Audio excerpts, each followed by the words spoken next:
Hello, hello. Most welcome, Jambo there. All right. Ndabona noneho comments ziri kugaragara. Kubanga bw'ibyuma ibintu byagiye ku murongo. All right. Most welcome everyone. Most welcome Upline Christian. Most welcome Syriac. Most welcome Bahati Joseph. Mwese ndababona. Yes, wamfasha ugafata screenshot ugasharinga kugira ngo our teammates nabo babashe kwitabira, mugasharinga kuri platforms za the professionals, platforms zose kugira ngo nabandi babashe kwitabira training y'uyu mugoroba. Nge muri kumwe ni Ruby Global Ambassador Mushimimana Peter. Akaba nige tugiye kugana kuri uyu mugoroba kuri topic iri very important cyane mu kwagura business yacu muri Idiplan 2.0 tunitegura kujya muri Idiplan 3.0. Alright, so ndagira ngo rero twihuse dusharinge ma screenshot ku ma group ahantu hatandukanye, aba leaders batandukanye nabo baze babashe kwitabira, nkomeza ndetse no kwakira top leaders, aba leaders muri kwitabira training akanya ndi kwabona. Most welcome Global Ambassador Joseph, ndakubona cyane. Most welcome ndetse nabandi mwese. Deka dutangire, ndabona iminota yacu yagiye. All right, most welcome CEO the professionals Global Ambassador Eve, ndakubona cyane. Mbere yuko nangira training kuri no mugoroba, ndagira ngo mumfashe tubanze dushimire cyane Upline, the CEO of the professionals team, ndetse na the Orion members baduteguriye kino gikorwa, baduteguriye zino special trainings zigiye kumara kino cyumweru, zifasha buri wese kubona skills akeneye, the right skills, the right inspirations, motivation, kugira ngo tubashe kubaka team zirenze izo dufite uyu munsi awe together. Mujya mumfashe dushimire cyane Global Ambassador Eve, mumfashe dushimire Orion members, mubamera emoji y'umuriro muri comment box, mubamera gatano nyinshi muri comment box, tubashimira cyane. Ayo niyo mashi tubahaye, tubashimira ndetse banabaha emoji z'amashi, tubashimira cyane kubw'iki gikorwa. Chimira aba uplines bambanjirije kuva kwa mbere kugera ejo hashize kwa kane, badusharinze stories zabo nziza cyane ziri very inspiring, badusharinze skills zadufasha gukomeza kwagura business yacu. Ndagira ngo mumfashe nabo tubashimire cyane. Uyu mugoroba rero, uyu munsi tugiye kwiga kuri topic y'ingenzi cyane muri business yacu. Tugiye kwiga kuri topic yagufasha kwagura team yawe, yagufasha recruiting cyane muri business yawe, ariyo bita closing. Nyandikira closing muri comment box nimba witeguye kwiga uyu mugoroba, nimba ufite agenda hafi, ukaba ufite ikaramu hafi, ndetse umutima wawe ukaba uri tayari, n'ubwonko bwawe buri tayari kwiga, ndetse ukaba witeguye no guhita utangira gushyira mu bikorwa ukimara kwiga. Nyandikira muri comment box, nyandikira ijambo closing, cyangwa nyandikire umubare 7 muri comment box nimba witeguye gutangira, nimba agenda iri hafi, nimba ikaramu iri hafi. Ubundi duhita dutangira na topic yacu mu minota, mu masegonda make cyane.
All right. Ndabona uplines twese turi ready, twese twiteguye gutangira training y'umugoroba. Mikaze cyane Global Ambassador Mama Esperance, nawe ndamubona turi kumwe uyu mugoroba, ndetse n'abandi mwese ntabashije kuvuga amazina uko tumaze kuba 60 na hafi 70. Buri wese yumve mikaze. Eugenie Muka Ndayisenga, Octave Roger, Jean Christian Shimimana, Venuste Upline, Upcoming Gold Executive nawe ngo ayikaze cyane. Jideo Tuyishimire ngo ayikaze cyane. Joe nawe ngo haye ikaze cyane. Freddy Kwizera most welcome. Mukanaba na Sandrine most welcome. Mwese mbahaye ikaze cyane. So tujya kuri topic yacu rero uyu mugoroba, closing. Ijambo closing mwakoze cyane kubari nyandikiye, mwanyeretse ko muri ready kwiga uyu mugoroba. Ese closing ni kimagambo make? Closing muri business yacu cyangwa se closing tugiye kuganiraho ni uburyo bwo gufasha umuntu gutangira business, gufata umwanzuro wo gutangira business, yaba kwitatangira ko kanya cyangwa se mu gihe gito gishoboka yatangira business cyangwa se kirekire bitewe n'ubushobozi ndetse n'ubushake afite. Ariko magambo make, closing ni uburyo bwo gufasha umuntu gutangira, gufata umwanzuro wo gutangira business. Most welcome Upcoming Global Ambassador Akoyireme Kiyosaki, nawe ndakubona ko joininze. So mbere yuko nangira kuri topic by'umwihariko nkavuga kuri points nateganyije, ndagira ngo mbanze mbasharingaho gato kuri story yanjye. Abenshi hano story yanjye murayizi ko natangiye business, ariko ndashaka kubivugaho muri makeya. Mbere yuko nangira business Peter, nari umuntu usanzwe nk'abandi bose. Are we together?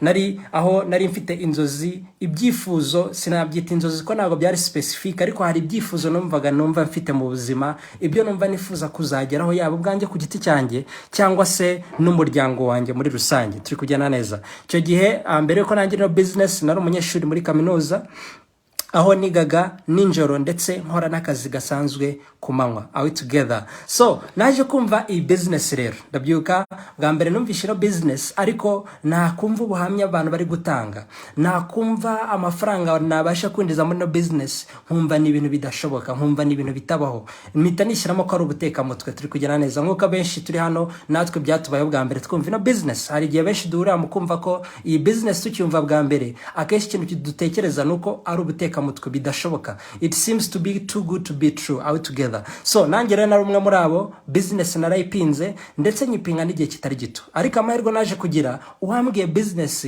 yari yabonye training, yarazi uburyo bwo gukora follow up neza, yarazi uburyo bwo kudatekinga no for an answer, yarakomeje arankurikirana, yarakomeje ankorera follow up. Turi kujyana neza. So nyuma y'amezi 6 rero akomeza kunkorera follow up, ama auto video, ama screenshot, anyereka uburyo abantu batandukanye business komeza guhindura ubuzima bwabo ndetse no ku giti cye uburyo akomeza kugenda atera intambwe muri business. Nibwo naje gufata umwanzuro, nibwo naje kuva kwizima, ndavuga ni ibyaye byose nyamara wasanga iyi business nanjye yahindura ubuzima bwanjye. Turi kujyana neza. So naje kuva kwizima rero mfata umwanzuro, nubwo ariko nafashe umwanzuro ntago nari mfite ubushobozi. Turi kujyana neza. Icyo gihe ntago nari mfite amafaranga nasabwaga kugira ngo ngure na account imwe byibuza muri company mbashe gutangira business. Ariko bitewe n'inama yangiriye, bitewe n'ubufatanye yanyeretse tugiye kugirana kugira ngo mbashe gutera imbere, bitewe na excitement nahise ngira nyimara kuva kwizima, naragiye ndiyemeza ndavuga nti uko byagenda kose amafaranga ngomba kugira gute, ngomba kuyabona. So naragiye ngurisha aga telefone ka smart na mfite icyo gihe ka Tecno, mbonamo udufaranga duke, ntangira no kuguza hirya no hino, nguza abantu batandukanye, nza kubona amafaranga nyuma y'igihe kitageze ku kwezi, hafi ukwezi, ariko naje kubona amafaranga habura iminsi mike ngo ukwezi kuzure. Nangira business ndi excited cyane. Ndabyuka umunsi wa mbere natangiye business ntaranamenya NDO icyo ari cyo, ntaranamenya gutumira icyo ari cyo, presentation nziza uburyo bwikoramo icyo ari cyo. Naragiye mfata agenda, nangira kwandika abantu numva ngiye kwitaniriza muri business. Are we together? Ndabyibuka ikintu cyatumaga mba excited cyane yari one year scenario, kuko nabonye one year scenario uburyo iyo winjije byibuze ufasha umuntu umwe gutangira no kabiri gutangira mu kwezi kwa mbere, nabo buri wese akabigenza gutyo mu mwaka. One year scenario turabiza amafaranga mu mwaka iguha mu gihe buri muntu wese winjiye muri business yawe afasha byibuze abantu babiri gutangira mu kwezi kwa mbere. So naragereho ntangira kwandika abantu, ndabyibuka liste nakoze yagiye abantu bagera muri 18 abantu nari nizeye ko bafite amafaranga kandi nari nizeye ko bamfitiye icyizere nimbabwira business bazagira gute batazayipinga ahubwo bazafata umwanzuro wo kwita bayitangira. Magambo make b'abantu 18 bose nari nizeye ko bazahita batangira business. Boss usibye no kuba nta numwe winjiye muri business, nta numwe wanambwiye ngo urabona hari ukuntu ubwira inshuti yawe cyangwa se ubwira mu prospect akakubwira ati banza ukora business by'umwihariko mu gihe ugitangira keshi nibwo bakubwira gutyo ni winjiza amafaranga ibyo 20 uri kumbwira no bibona cyangwa ibyo 37 no bibona ukabingereka ko abibikuje nzatangira aho together. Ngiyewe nta numwe wanambwiye gutyo, nta numwe wanambwiye ngo Peter genda nugera kuri zo nzozi uri kuvuga nzatangira. Wapi bose barapinza ahubwo n'ikizaye bari bamfite kiratakara. Turi kujyana neza arambwira ngo Peter nawe nari nizeye, nawe nayinzi ko uri inyangamugayo wajya muri izi business z'ubuteka mutwe. Nuko bambwiye muri rusange magambo make. Muyane magambo urumva icyakurikiyeho niki nuko naje gucika intege. Nizimbye magambo mbere yiko ninjiza umuntu wa mbere muri no business byamfasha amezi agera kuri 2. Muri amezi 2 nakwitinze no business inshuro zigera kuri 4 cyangwa 5. Sinibuka neza ariko ntago ziri munsi y'3.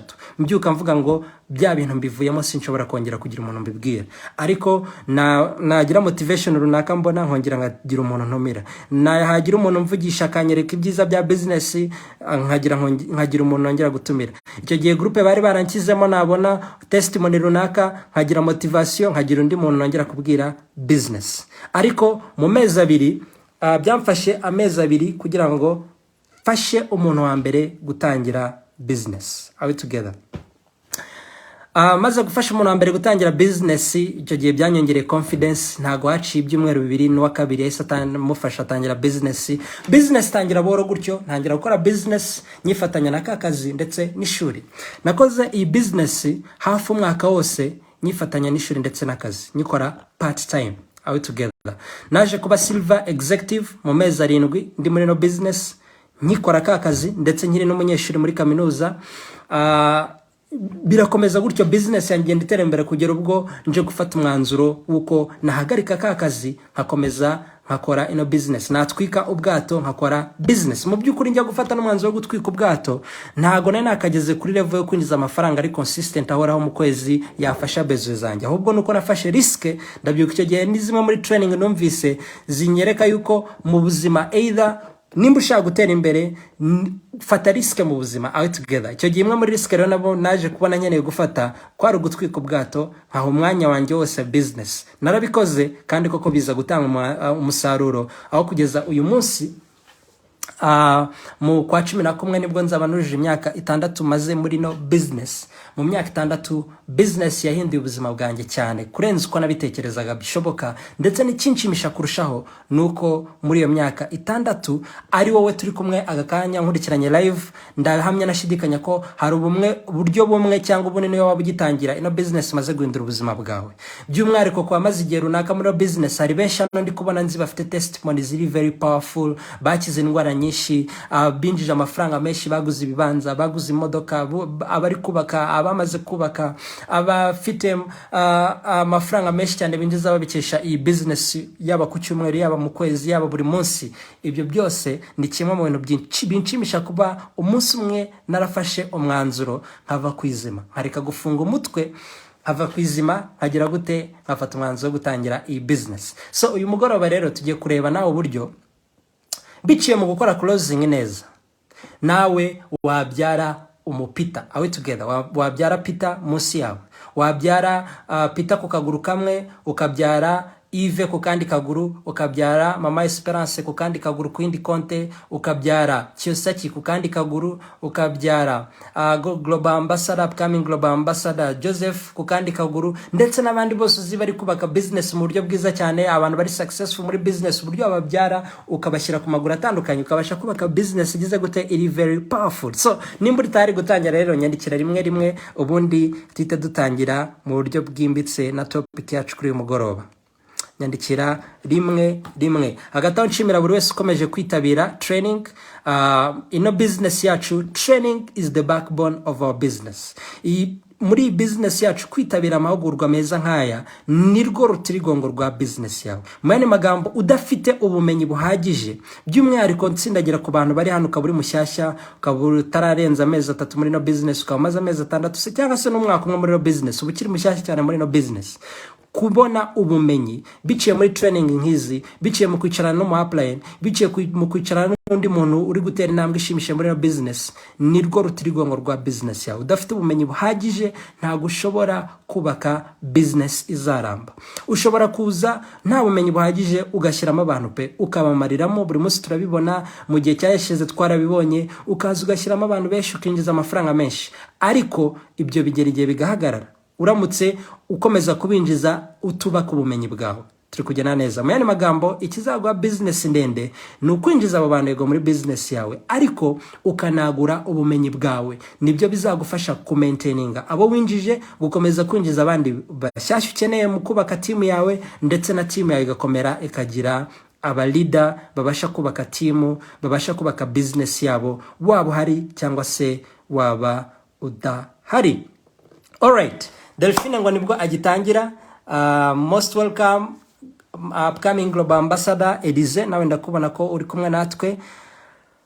Yes, ndabona turi tayari gutangira. So, kuri closing rero twamaze kubona definition, ni uburyo bwo gufasha umuntu gutangira business. Ariko mbere yuko mvuga kuri points cyangwa kuvuga ho, ndagira mbanze mubwire kimwe mu bintu bya mbere, ibintu bya mbere by'ingenzi muri closing mu gufasha umuntu gufata umwanzuro wo gutangira business. Ikintu cya mbere nicyo bita confidence. Are we together?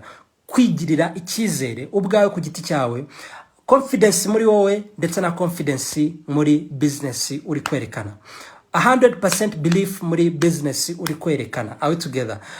Abantu, ikimwe mu bintu bya mbere bikurura umuntu kujoininga cyangwa se bituma umuntu atakujoininga ni igihe uri kumubwira business, igihe uri kumubwira ibyiza by'ino company, ibyiza bya product zacu, ibyiza bya business yacu. Out together, ari uburyo afiringa confidence wabwawe ufite, icyizere ufite mu byo uri kumubwira. Mu gihe udafite icyizere 100% muri company, mu gihe ugishidikanya, kandi sinakurenganya akanya uramutse ukiri gushidikanya, kuko nanjye hari igihe byambagaho gushidikanya. Ndi kuvuga nuko hari igihe ubwira umuntu business udafite icyizere ko azayinjiramo agatera imbere, bati subu uyu nguyu ni ndamuka mubwiye business akaza natera imbere, ubu nabimbaza nzamubwira ngo Are we together? Akaza ntabona abantu bo kwinjiza muri company. Are we together? Akaza nashobora business, ese kadafite umwanya uhagije ugashidikanya, ubu azashobora business. Ese ko akuze, ubu azashobora business. Ese ko ari umuntu tuje cyane utazi kuvuga cyane, ubu azashobora kubwira abantu bamwumve ajye muri business.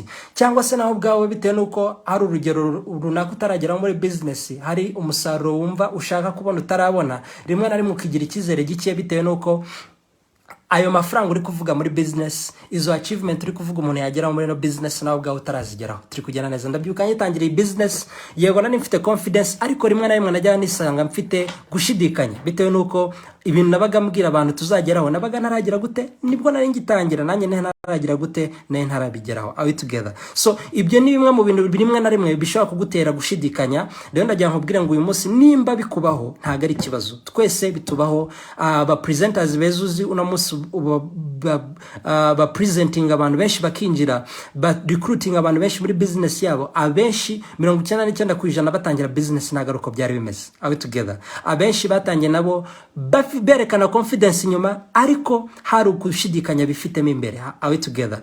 Akenshi guturuka mu kuba nta result barabona cyangwa se na za mpamvu zitandukanye nagiye mvuga haruguru. So nimba ufite icyo kibazo rero uyu munsi ntago nubigira ibintu birenze, ntago ari ikibazo gikomeye, ahubwo tangira uyu munsi ubirengaho. Are we together? Ubirenze amaso, uko gushidikanya kurenza amaso. Ntutegereze kubanza kwinjiza amafaranga runaka kugira ngo ugire confidence. Ntutegereze kubaza gucuruza product runaka kugira ngo ugire confidence zo kwacuruza product, ahubwo aka kanya by'umwihariko utarabona results zifatika muri business no ndi kubwira, tangira wirengagize uko gushidikanya kose utekereza wowe wigira icyizere, kuko ibyo uvuga ni iminsi mikeya nawe ukabigeraho, ni amezi ni imyaka mikeya nawe ukagira gute ukabigeraho, kuko twese dutangira uyu munsi ibyo dufite nta na kimwe twari dufite muri tugitangira ino business, nta na kimwe twari twakagezeho tugitangira iyi business. Bene magambo, believe in yourself, igirira icyizere, ba confident. Turi muri business ihindura ubuzima bwa benshi, ubuhamya bwinshi bubyerekana burahari. Turi muri business ifite product zivura, zifasha benshi kugira ubuzima bwiza, ibihamya birahari. Bene magambo, hagarara wemye igihe cyose uri gupresent ino business, yaba offline cyangwa se online, uri kubwira umuntu business online, gira confidence, ba wifitiye icyizere 100% yuko ibyo uri kuvuga ari byo 100%, kuko niko bimeze, nibyo 100%.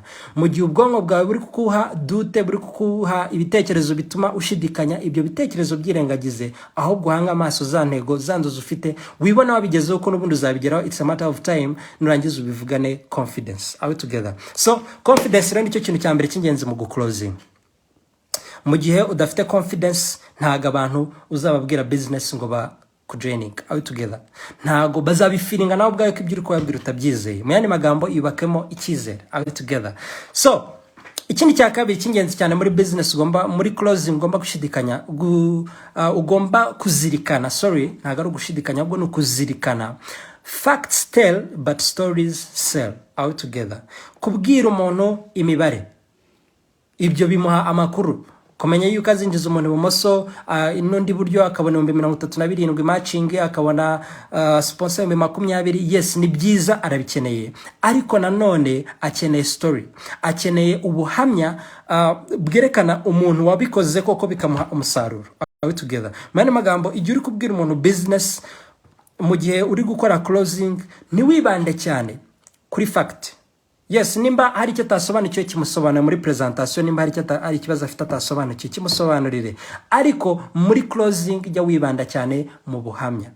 Nimba umuntu abajije ikibazo, aho kugira ngo ugisubize ukoresheje fact, ahubwo gisubize ukoresheje story wumvishe mu upline runaka, story yawe se cyangwa se story y'umu partenaire runaka wumvise ijyanye ifitanye isano n'icyo kibazo cyangwa se n'izo mpungenge afite. Mu yandi magambo, muri closing ibande cyane mu gutanga ubuhamya kurusha gutanga fact. Nimba ari kuri product, ibande cyane mu gutanga ubuhamya kurusha mu kwibanda kumubwira ibigize ikinini cya C24/7, ama amino acide, ama vitamine. Ibyo byose ni byiza kumubwira, ariko muri closing ibande cyane mu kwerekana resulta, ubuhamya, yaba ku giti cyawe cyangwa se ku bw'undi muntu. Are together? So nimba tukiri kugenda neza rero, maze kubabwira point ebyiri z'ingenzi, nyandikira gatatu unyereka ko uri tari kujya kuri point ya gatatu, aho tugiye kuganira noneho ibiranga closing nziza, ibiranga kuba wafasha, ibyagufasha gutuma umuntu afata umwanzuro agatangira business. Most welcome Karachiva Gold Executive Upline Gracie, ndakubona cyane ko turi kumwe. Nyandikira gatatu nimba tukiri kumwe neza, ubundi dukomeze. So closing rero ubundi ikurikira presentation. Umuntu ntago wamuha closing, ntago wamufasha gufata umwanzuro gutangira atabanje kubona presentation, atabanje kumva either nimba ari produit, atabanje kumva ibijyanye na produit, cyangwa se nimba ari byose ibijyanye na produit ndetse na business. Nyuma yuko rero umuntu abonye presentation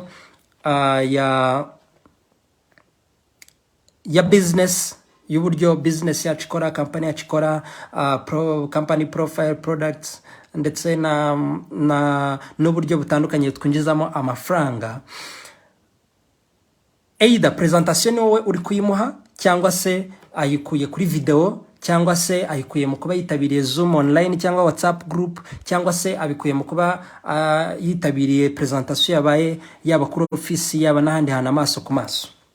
Icyambere, ha umwanya. Ikindi kintu cy'ingenzi cyane muri mu guclosinga ni ukumva. Mu guclosinga ntuzavuge gusa.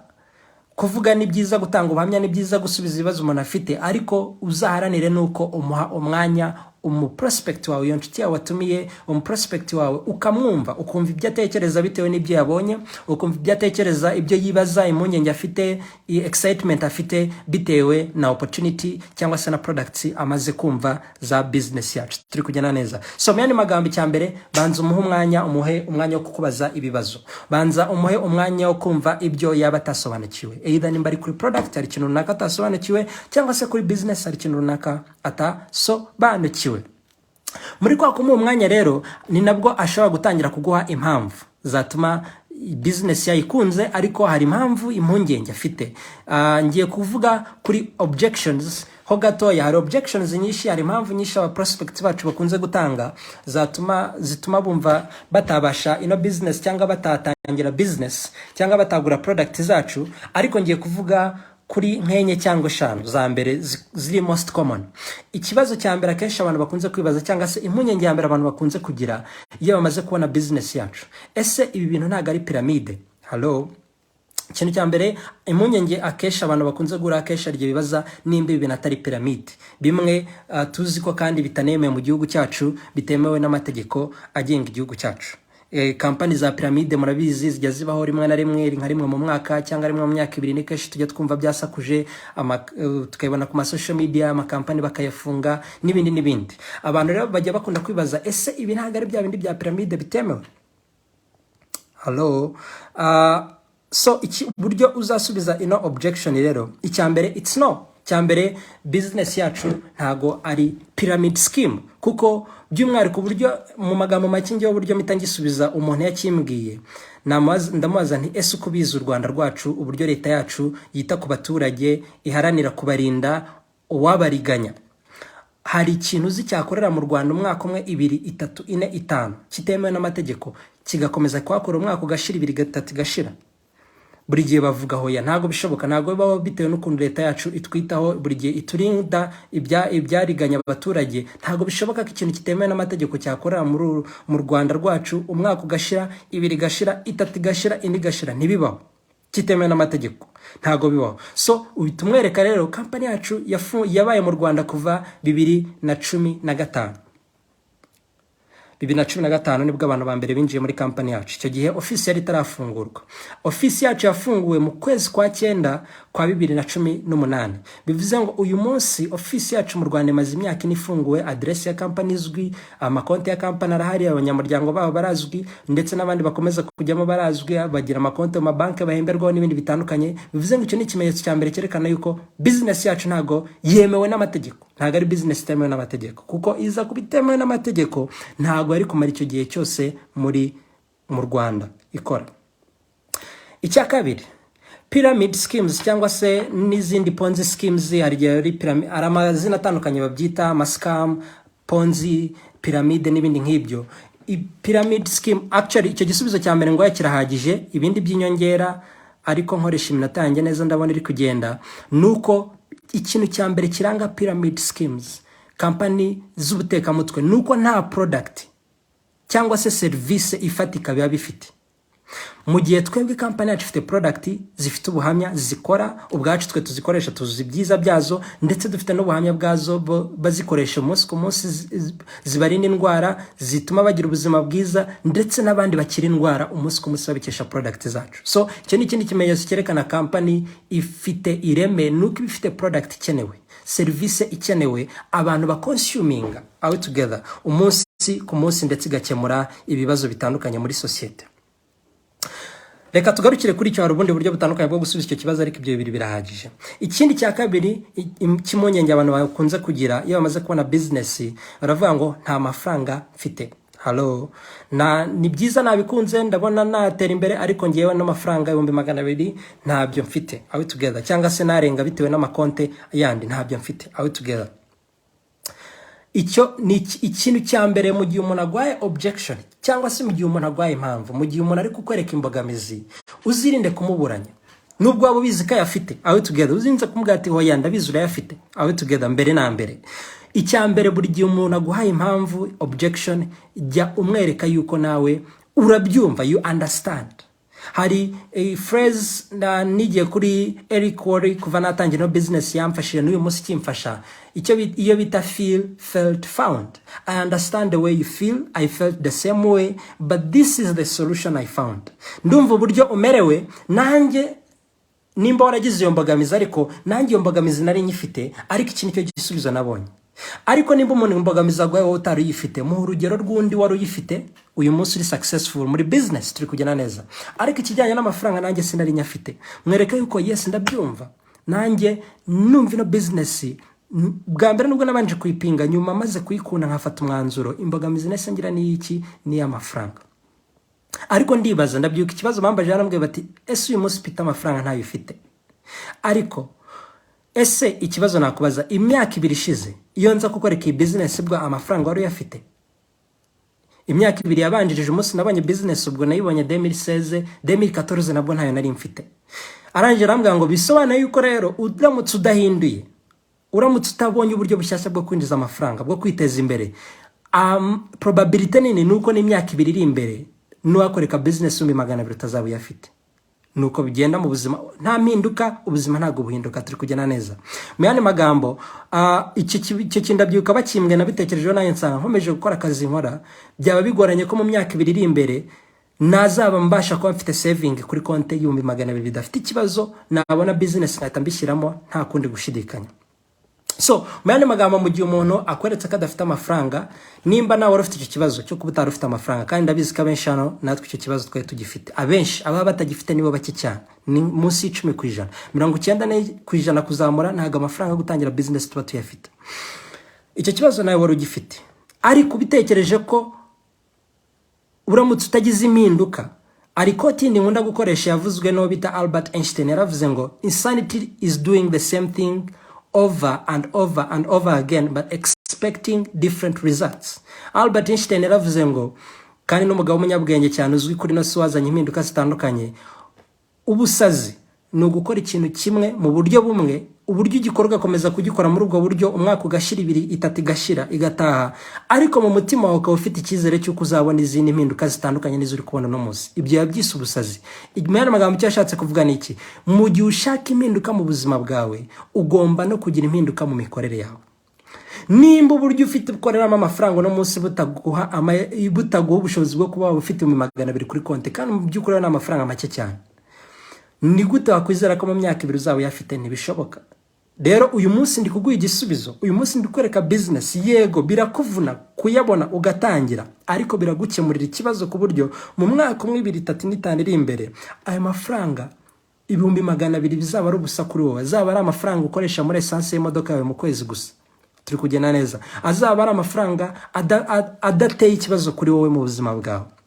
Mu yandi magambo, mwumve wimwereka ko ari ibintu ari ikibazo kidasanzwe kuba adafite ayo mafaranga, nawe wari ufite icyo kibazo, cyangwa abuzi yaba upline wawe cyangwa bazanye muri business yawe bari bafite icyo kibazo, ariko mwereke solution. Uyu munsi uri kumuha solution yatuma 200,000 amafaranga make cyane atakabaye amafaranga agira ikibazo cyayo akaba atayafite kuri konti. Are we together? Yes.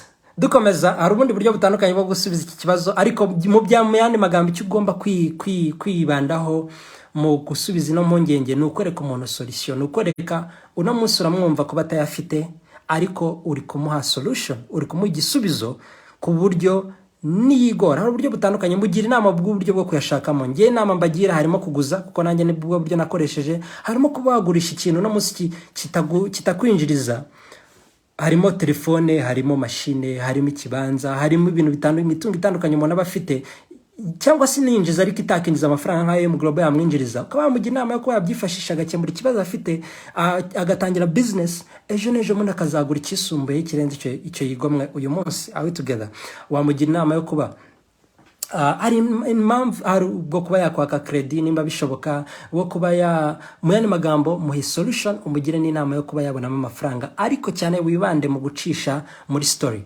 Utanga urugero rwawe. Ngiye akesha urugero ntangana urwo kuguza, kuko naragujije no kugurisha icyo wari ufite, icyo gyaraga telefone nari mfite nagurishije. Are we together? So wowe mu urugero rw'uburyo wayabonyemo, cyangwa se mu urugero rwabo uzi babaye successful umunsi batari bafite amafaranga batangira, mu rugero rw'inzira baciyemo kugira ngo babashe kubona amafaranga yo gutangira business yatumye no munsi babasha kuba successful. Aya mafaranga 200,000 cyangwa se miliyoni akaba atakiri ikibazo ku buzima bwabo. Then indi mbogamizi ya gatatu abantu bakunze kuduha turi guclosinga ni yuko badafite umwanya. Business bayikunze ariko ntago babona umwanya wo kuyikora.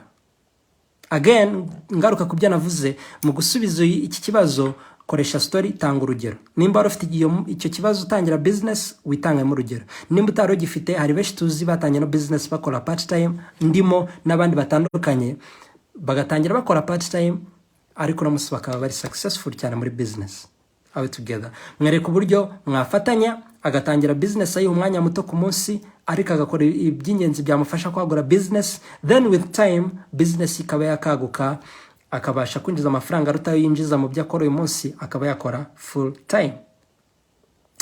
Imbogamizi ya kane bakunze kuduha, muranyangana ndi kwihuta ndabona n'amasaha ari kwihuta cyane. Imbogamizi ya kane bakunze kuduha nuko batabona abantu. Nimba tukiri kugendana nyandikira kane muri comment box. Bakunze kutubwira ngo ndabona aba bantu babiri ntababona. Ndabona business ni sawa ariko nta bantu nago abantu nababona. Nyandikira na kane muri comment box nimba tukiri kugendana. Uburyo rero bwo gusubiza mu kino kibazo, icyambere nimba already warabonye abantu babiri, itangemo urugero. All together kuko twese zimunyenge hari abeshi bazigira. Ngiye nago zari mu munyenge zanye ntangira business. Nge numvaga abantu bose ngiye kwitamba marirama nkuko nawe bahayeho urugero, ariko hari nabandi benshi bagira izo mpungenge bagitangira business yo kumva ko batazabona abantu. Icyambere mwereke yuko ntago i business ntago urya gushaka abantu. All together i business twubaka relationship, abo duhura nabo umunsi ku munsi, ikindi nabo tuba dusanzwe tuziranye. Muhingero uyu munsi hari abakorana nabo, uyu munsi hari abasengana nabo, hari abo yiganye nabo, hari abo ahura nabo muri bisi umunsi ku munsi agenda, hari abahura nabo mu kazi, hari abahura nabo ahantu hatandukanye agenda. Umwereke ko abantu baramuzengurutse. Hanyuma rero nimba abantu bamuzengurutse, ese hari ibintu bibiri ku munzani. Hari iterambere ashaka mu buzima bwe, hari n'imbogamizi nayo yuko yumva atabona abantu. Ese niki yiteguye gusacrificinga? Either kuba yaharanira kugera ku mpinduka yifuza mu buzima bwe, ku iterambere yifuza mu buzima bwe, agakuraho impamvu zari zose, excuses zari zose zamubuza, cyangwa se kuba yakomeza gushyira excuse imbere, agakomeza kuba ubuzima abayeho uyu munsi atishimiye ahanini. Muyandi magambo azahitamo ko yiteguye guharanira kugera ku ntego ze. Then umwereke uburyo witeguye kumufasha, umwereke ko uzamwigisha uburyo bwo gutumira abo bantu, ukaba wamufasha kubasobanurira mu gihe gitangira watarabimenya. All together witeguye kumusupportinga, mwereke supporting system yawe ndetse n'iya team. Umwereke ko witeguye kumufasha gusobanura abantu yaba offline ndetse yaba online. Umwereke hari aba upline bawe, hari aba mentor bawe biteguye nabo kumufasha. Muyandi magambo umwereke teamwork iri muri business, muri team yacu, muri the professionals, muri optimist, muri M Global muri rusange. All together kandi iyo teamwork irahari. All together ntago ari kinyoma, niko bimeze. Uyu munsi hari abantu benshi ninjije muri business mbikeshejwe no ko ari umuntu mfashije. All together hari n'abandi benshi nafashije, yaba bona natangije ku giti cyanjye, yaba nabatangijwe n'abandi muri team yanjye, binjije abantu bitewe n'ubufasha ngize gutemba haye. Mwereke teamwork rero muri business, mwereke uburyo butandukanye uzamufashamo kugira ngo abashe kubona abantu biciye ku bantu be. All together turi kugena neza. Then umwereke ko hari n'uburyo yakunguka biciye muri training azagenda abona, yaba part time online cyangwa se offline, zizamufasha kumenya uburyo n'abana agenda ahora nabo bamubera aba business partners, bamufasha kubaka business ndetse no kubaka team ye muri rusange. All together. So muri make izi nizo ntuza objections ngiye kuvugaho bitewe n'igihe dufite. Hari n'izindi objections abantu bakunda kuduha ngo ntago nzi gukonvenka, ntago impamvu zitandukanye n'ibindi ngibyo, ariko icyambere nko nabivuze muri objections, icyambere listen, tega umuntu amatwi, umwereke ko umwumva, feel, felt, found. ikibazo ufite ndacyumva nanjye nari ngifite ariko rero cyo gisubizo nabonye, cyangwa se nimba utari ugifite ndacyumva runaka upline runaka mentor runaka nawe yaragifite ariko iki nicyo gisubizo yabonye nawe cyagukorera. Aho together. Icya kabiri, you have to be confident. Ugomba kumva umuntu ariko ukaba ufite na confidence. Mu yandi magambo, reba umuntu mu maso nimba muri kumwe ari offline, nimba uri gukora closing ari offline, wiganiriza umuntu ureba ku mpande, murebe mu maso. Icyo ni kimwe mu bimenyetso cyerekana ko umuntu ibintu ari kuvuga nta kubeshya kurimo. Nimba ufite ikibazo cyo kuba aka kanya iyo skill utarayigeraho, utarabasha ubwo utaragira ubwo bushobozi bwo kuvugana n'umuntu muri mu maso bitewe nuko ufite isoni, bitewe nuko utamenyereye kuvugisha abantu cyane nkuko nanjye nari meze, ibyo birigwa. Byige uhera kuri upline wakore practice, umwanya yicare closing umure mu maso, ubyige ubikore. Uko ubikora 1 2 3 4 5 uzagera gute? Uzagera ubimenye. Aho tugeza ko nanjye ndabyibuka ntangira business, cyo cyari kimwe mu mbogamizi nari mfite, ariko uko ubikora cyane niko ubimenya. Mu yandi magambo, nimba uri guclosinga, nimba uri gusuhuza umuntu mwicara, muvuye muri presentation mugiye kwicara mu gaserikire cyangwa ku ruhande we nawe uri kumusuhuza bwa kabiri, musuhuze neza wemye, ushyiremo imbaraga mu kiganza. Aho together umure mu maso, nimba mwicaye wivuga ureba ku ruhande, ubwira igikuta, ubwira abo ku ruhande, vuga ubwira umuntu umureba mu maso. Aho together. Then no mu byuvuga ubifitiye icyizere. Aho together, kuko birakora. Product uvuga uzivuga uzizeye kuko zirakora. Business uvuga uyivuge uyifitiye icyizere kuko birakora. Akenshi iyo ufite ibyo bintu, niyo waba udafite ubumenyi buhagije ugitangira, objections niyo utazisubiza neza nkuko nabikubwiye, ibibazo nibyo utabisubiza neza ariko ufite confidence, ibyo birakonta kurusha kuba ufite ubumenyi ariko udafite confidence. Aho together.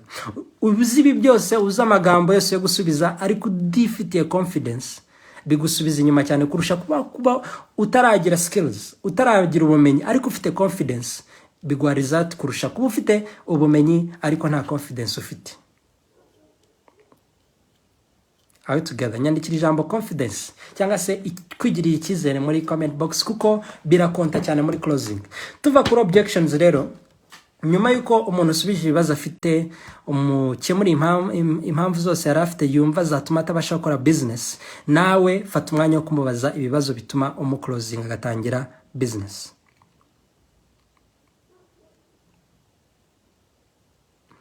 Alright.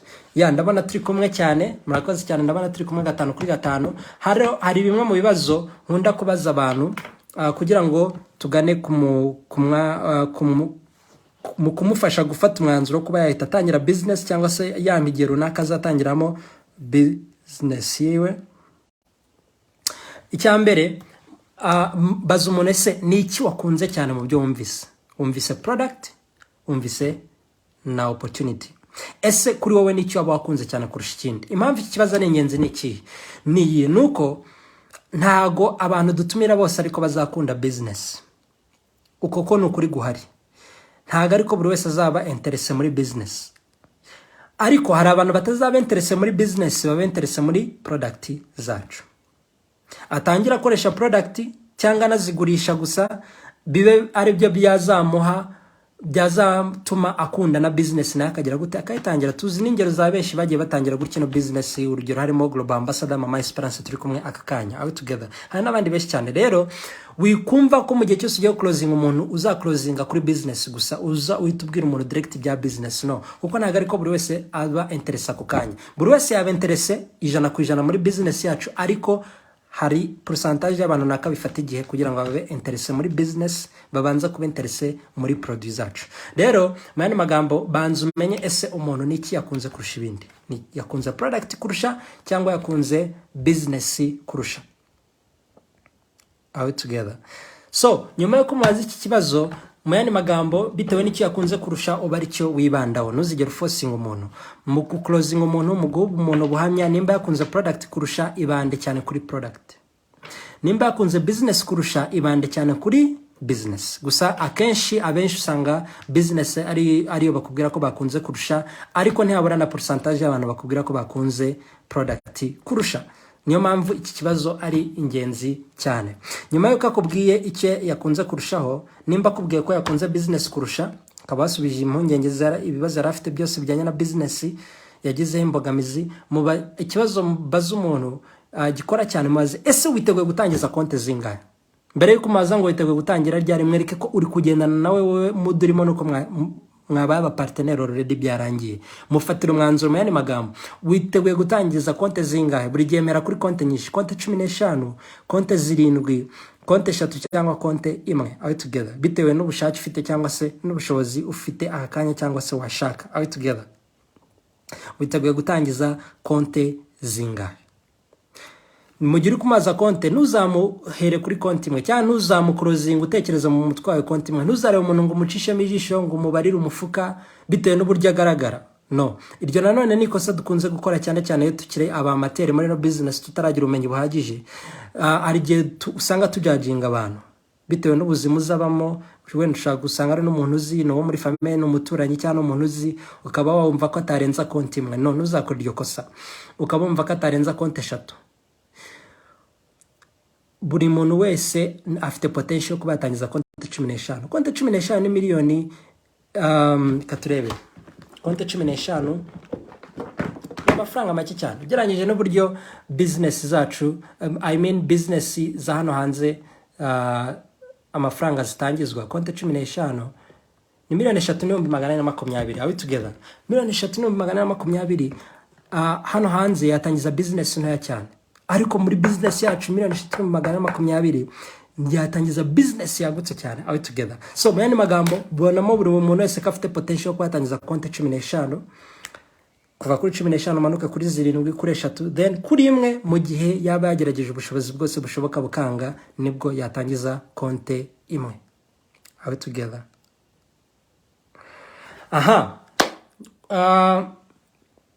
ikindi cya gatatu kubijyanye no guclosinga cyangwa se kubijyanye n'ibibazo ubaza muri kwa kubaza bya bibazo byawe mu konti ashaka atangiza icyo yakunze kurusha ibindi mu kumwereka ko yiteguye gukorana nawe buri gihe ujye uba agent cyangwa se mu magambo mwereke ko business ikizanuka atangira vuba bishoboka kandi nako kuri urugero reka ntange urugero kuri OCM kuri bamwe mu twatangiranye muri business ndabyibuka Upline Florentine na Upline Godfrey babonye business umunsi umwe turi kugena neza aho together babona business umunsi actually ntago bayibonye umunsi umwe ariko bayitangiriye umunsi umwe Florentine yishyura 30 minutes mbere ya Godfrey cyo gihe bose bigishijwe business na Upline Kanyengoga abanza muri system ya Florentine Godfrey akurikiraho nyuma yinjira nyine nyuma y'iminota 30 abona kwinjira muri business uyu munsi na Godfrey afite team yagutse business end ubuzima bwe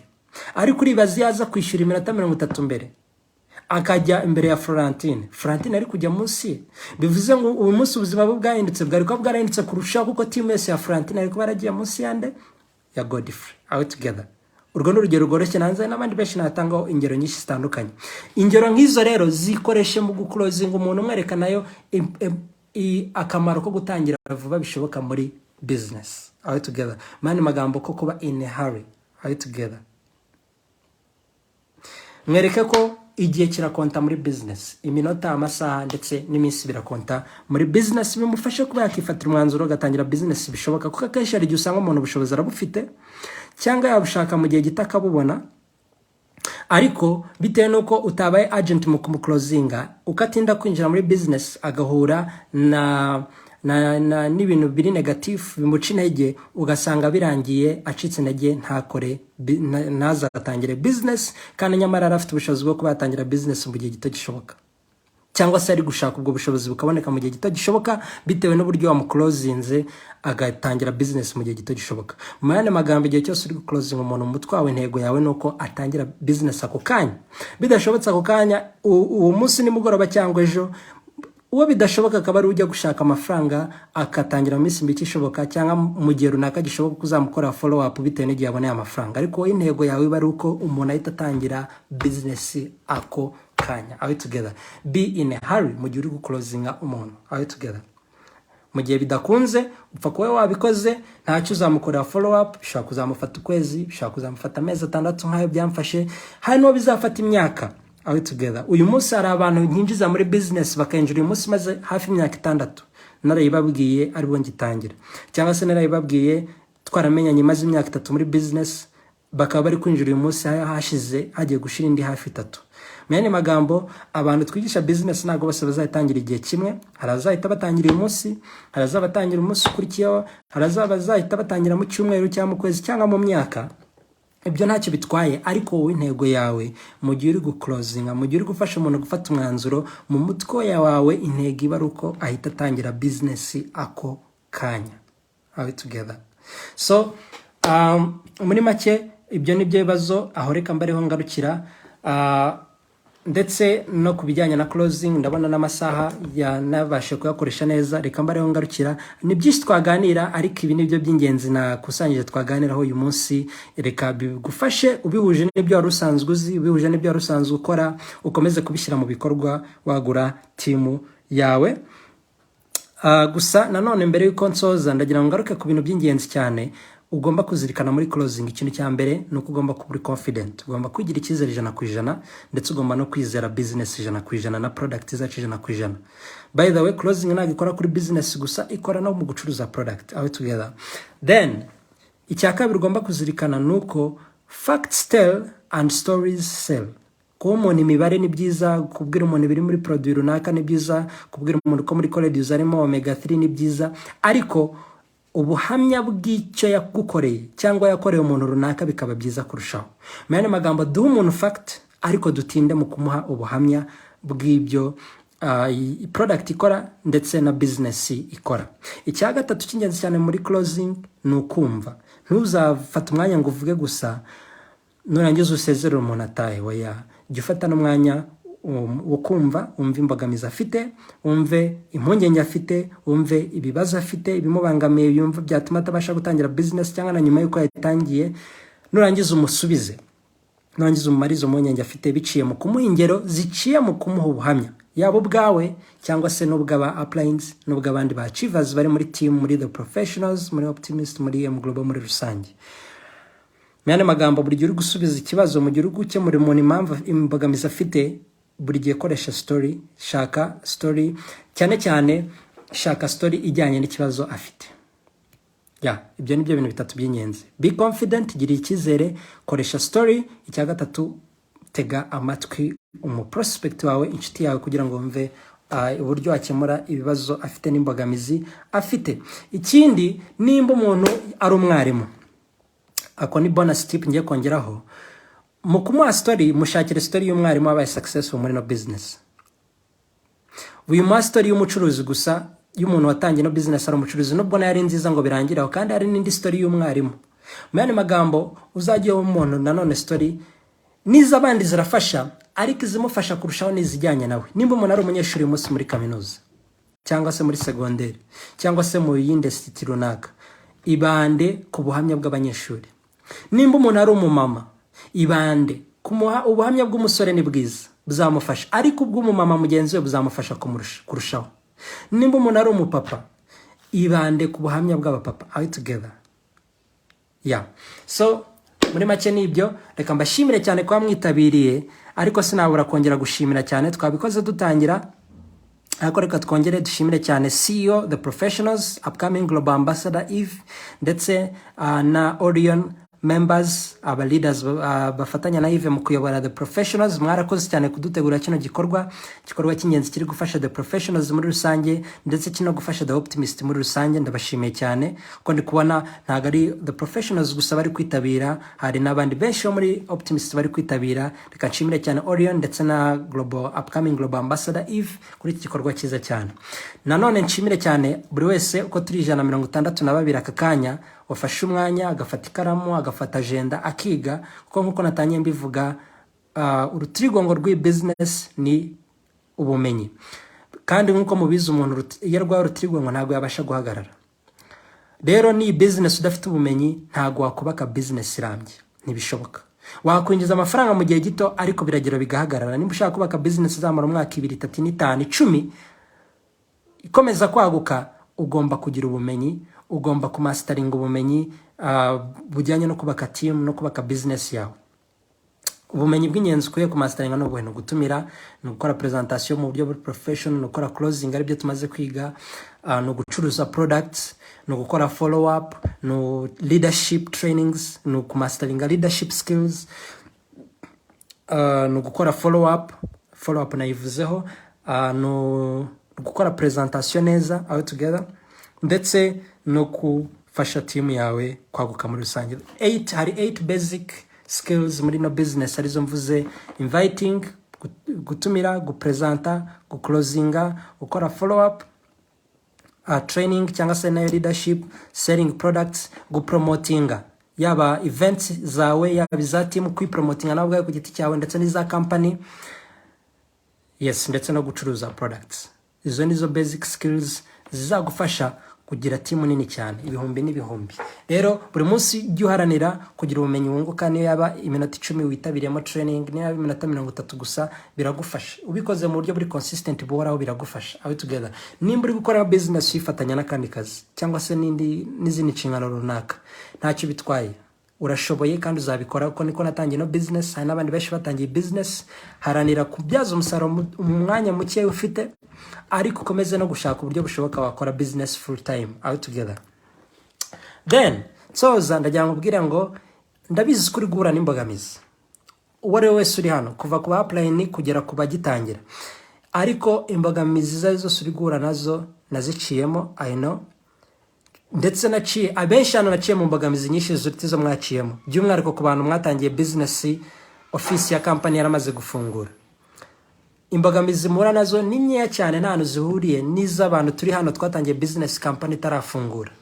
Ndabizi uyu munsi hari n'iziri common turi guhuraho muri no minsi, harimo kuba muri miss shipments za product ziza gakeya zikaza ari nkeya zigashira, harimo rimwe na rimwe imbogamizi za code ziri limite bitewe n'izo products, hari limited amount of codes baduha ku munsi, hari izindi byarakemutse, harimo nka event tutakoraga muri sale office buri munsi, ariko ibyo biri kugenda bikemuka bitewe n'amabwiriza ya covid agenda hinduka. Izo nimbogamizi ntoya kandi zavaho.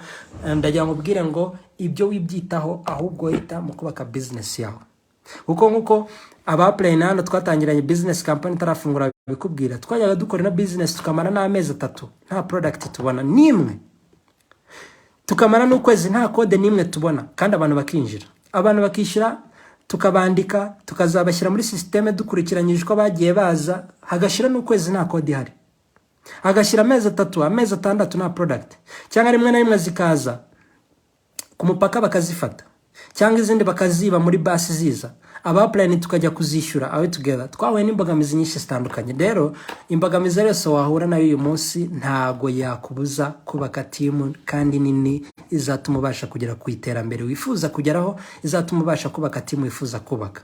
Irengagize rero imbogamizi, ushyira umutima ku ntego zawe, ushyira umutima ku bikorwa, kuko ntago wa control umusaruro, ntago wa control imbogamizi, ibyo nta control tubifiteho, ariko ibikorwa dukora tubifiteho control. So haranira rero kubyaza umusaruro mu mwanya ufite, maximize ibikorwa ukora umunsi ku munsi, umusaruro uzaza, imbogamizi uzazitsinda with time.